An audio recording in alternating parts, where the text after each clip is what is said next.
Atenção, está no ar a Rádio Libertadora. Assim sendo, declaro vaga a presidência da República. Começa agora o Hoje na História de Ópera Mundi. Hoje na História, começa a crise dos mísseis em Cuba.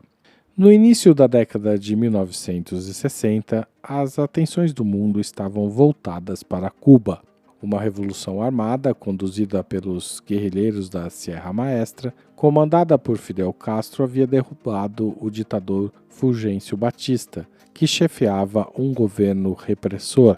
A tomada do poder pelos guerrilheiros representava uma séria ameaça à hegemonia política dos Estados Unidos na América Latina. A epopeia dos combatentes cubanos se havia tornado um enorme atrativo político e popular. Para os norte-americanos, a conjuntura representava uma visível ameaça aos seus interesses estratégicos e ideológicos. O governo dos Estados Unidos tentou evitar a consolidação da revolução por meios persuasivos e pela pressão. Diante da reação e da radicalização do governo revolucionário cubano, o presidente John Kennedy decidiu, no início de 1961, romper as relações diplomáticas com Cuba. Em 16 de abril de 1961, logo após o voo do russo Yuri Gagarin, que havia levado Washington a um choque psicológico, o governo Kennedy tentou um fracassado desembarque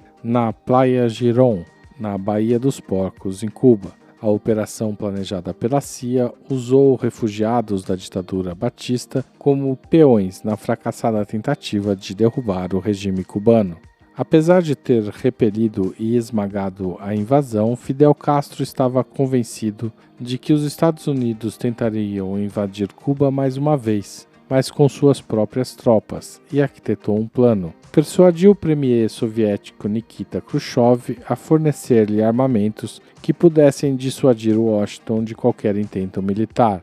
O argumento que usou, conhecendo as pressões dos linhas duras do Kremlin, era o de que a União Soviética não faria nada diferente dos norte-americanos. Os Estados Unidos mantinham estacionados na Turquia, por exemplo, perto do território soviético, mísseis nucleares de longo alcance. Com a proposta de Fidel, se reforçaria o equilíbrio militar atômico entre as duas potências. Em 14 de outubro de 1962, os Estados Unidos divulgaram fotos de um voo secreto de um avião espião. O avião U-2, voando a grande altitude sobre Cuba, conseguiu documentar a existência de silos capazes de abrigar mísseis nucleares. A União Soviética havia enviado 24 foguetes secretamente a Cuba. Ademais, o número de assessores militares russos na ilha havia ascendido a mais de 20 mil pessoas. Criou-se uma frenética tensão entre as duas superpotências, levando o mundo à beira da hecatombe atômica. Uma guerra nuclear parecia mais próxima do que nunca. Em toda a Guerra Fria, o perigo de um confronto nuclear nunca esteve tão iminente quanto em outubro de 62. O presidente norte-americano John Kennedy declarou tratar-se de uma ameaça inaceitável à segurança dos Estados Unidos e anunciou, como represália, o bloqueio a Cuba. O apoio unânime veio da OEA, da Organização dos Estados Americanos, da América Latina e dos aliados da OTAN, a Organização do Tratado do Atlântico Norte. O governo de John Kennedy, apesar das ofensivas no ano anterior, encarou aquilo como um ato de guerra contra os Estados Unidos. Após dramáticos 13 dias de ameaças e recuos, de frenéticas negociações, em 28 de outubro de 1962, foi anunciado finalmente um acordo entre Kennedy e Khrushchev. Fidel, ao tomar conhecimento do acordo, reagiu de maneira áspera por não ter sido consultado.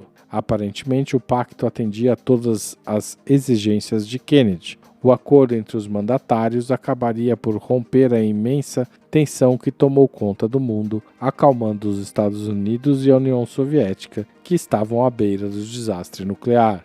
Depois de uma semana de negociações diplomáticas, Khrushchev cedeu, concordou em parar todas as obras das bases de mísseis em Cuba e de levar de volta para a União Soviética todas as armas. Em troca, Kennedy concordou em abrir mão de invadir Cuba e pôs fim ao bloqueio norte-americano à ilha. O bloqueio, na verdade, nunca foi totalmente suspenso e ainda está em vigor em plena gestão de Donald Trump. Hoje na história, texto original de Max Altman, gravação Michele Coelho, edição Laila Manoeli, locução Haroldo Cerávulo. Você já fez uma assinatura solidária de Opera Mundi? Com 60 centavos por dia, você ajuda a manter a imprensa independente e combativa. Acesse www.operamundi.com.br/apoio.